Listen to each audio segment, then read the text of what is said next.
রাতের ফোয়ারা দেখতে আরো সুন্দর লাগছে।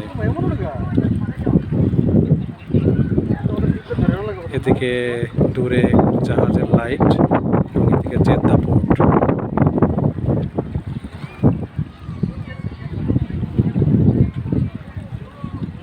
এদিকে ছোট প্রাসাদ আছে রাজ পরিবারের। আর এখন আমরা গাড়ির দিকে ফিরে যাব। এখানে অনেক রেস্টুরেন্ট আছে, মাঠ আছে সাগর পাড়ে বসার, স্ন্যাক্স বা কোনো কিছু খাওয়ার। এখানে আমরা নামাজ আদায় করলাম, মেয়েরা একদিকে ছেলেরা একদিকে, মাগরিবের নামাজ। এখন আমরা মা হাওয়া আলাইহিস সালামের এখানে কবর আছে, মাজার আছে, জিয়ারত করতে যাব, দোয়া করতে যাব ইনশাল্লাহ।